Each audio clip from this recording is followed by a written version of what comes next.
You and I both love boss fights. We love the designs, love the music, and most importantly, love the challenge. Which brings us to the game we'll be covering today, Splatoon. Splatoon 1 is something of a beautiful nightmare, because this world is essentially the aftermath of World War III, 4, 5, global warming, and nuclear warfare. Wait, this is a kid's game, right? The Splatoon world is essentially the aftermath of every global disaster that could occur, which brings us to the modern day, where mankind can mutate into squids and octopuses, traverse the world by using ink, and have a strange obsession with this specific music.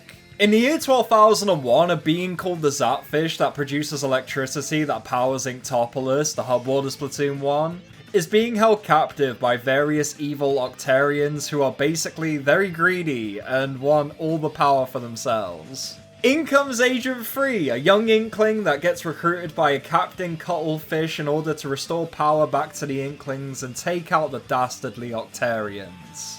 Hey everybody, welcome to TheBossFighter, the show where we battle and defeat some of gaming's most iconic foes. Today we are tackling Nintendo's big IP Splatoon 1 and all the gross bosses that lie within.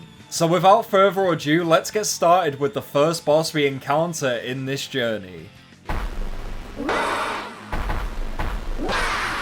The first big Octarian we face in combat is the Octostomp, or what I've come to call Minecraft block number 79.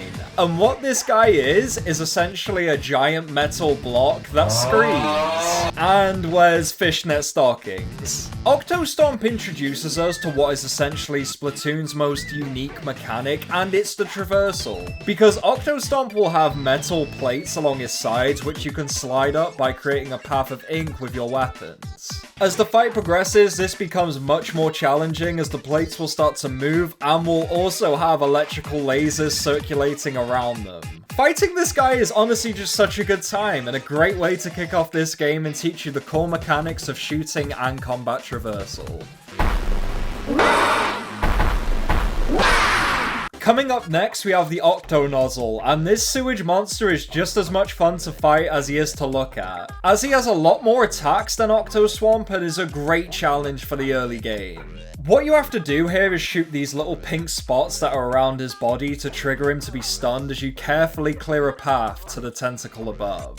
Throughout the fight, this will become more and more difficult, as with every subsequent phase, more and more of these cysts will appear on the Octonozzle's body, and he will become much more aggressive with his attack moveset. I really enjoyed this one. It wasn't too difficult, tested how you deal with different AoE and ranged attacks, and probably had my favorite character design in the game. I loved it. Octowhirl. Wow, this fight is fun as hell, but unfortunately lacks complexities compared to the previous two battles. This fight has a unique gimmick where instead of abusing a weak point to advance the fight, you will have to instead successfully avoid the Octowhirl's attacks, which will cause him to faceplant, leaving you an easy way path to his weakness. Through each subsequent phase, the arena will start rotating clockwise and counterclockwise, making it more and more difficult to dodge his Wheel of Death attack. If I'm gonna be completely honest, this one was probably my least favorite in the game because it just wasn't as fun to fight compared to the others. However, thanks to Splatoon's combat, even the most underwhelming bosses are always fun, and the Octowhirl is no exception. Next up, we have the walking trash can himself, Octomore. Octomore is essentially the closest thing we'll ever see to Tremors in a video game, and I gotta say that I freaking love the design here. The way we take him out is by shooting his gills and escaping his chomp zone, leaving us a gap to throw a bomb in his mouth, which will temporarily stun lock him. Okay, so I do love this on the surface level, but my one big issue with this phase is it never really becomes more challenging, as the window to shoot through the more difficult grills never increases enough to the point of creating any more difficulty. However, I still can't deny that this is a fun boss and a really unique one in the game. Okay, so we finally have the final boss of this game, and he leaves quite the impression. DJ Octavio. Now this guy is different compared to all the rest because instead of being a boss that can be defeated in an extremely simple and fast manner, he's a boss that spans over multiple phases and in an entire level. Going into crazy detail on every one of this guy's mechanics would take way too much time, so instead I'm just gonna say that he's a boss that tests every area of your knowledge on the game's movement and combat and really challenges you on how well you've mastered these mechanics. In other words, it's the perfect design for a final boss like this, because he's not underwhelming but also not overwhelming. He strikes that fine line of challenge I see very few games come close to. And I really appreciate that. Definitely a fantastic encounter to end this game on. Wow, that really was a great lineup of bosses. However, it's time we put them into a ranking to determine who gave us the best fight. Starting off at number 5, I'm gonna go with Octoworld. This was a gimmick fight I really appreciate in video games. However, here it just didn't feel that fun because I was just waiting for it to do one attack and then punish him without nothing in the phases to keep me on my toes. It's a good fight, just not as good as the following 4.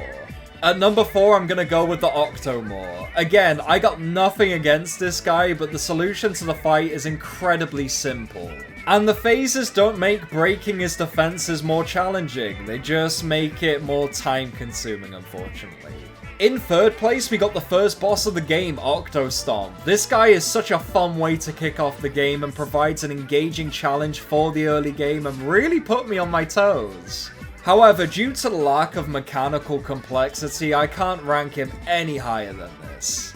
Coming in at second place, we have the Octonozzle, and man, I love this fight. Each phase naturally progressed and became more challenging as it went on, and the design of this guy is really awesome, and seriously my favorite design in this trilogy so far. And of course, the best boss in this game, DJ Octavio. From everything we just discussed, to his design, the expansive level, and extremely memorable OST and arena design, everything culminated together to form my ideal vision for what a final boss fight should be and what it should represent in the gameplay experience. And I personally can't wait to see if future games can top this. Anyway guys, that's gonna wrap up this episode of The Boss Fighter. What boss was your favourite? Did you enjoy them as much as I did? Let me know in the comments. Don't forget to like and subscribe for more episodes in the future, and have a nice day.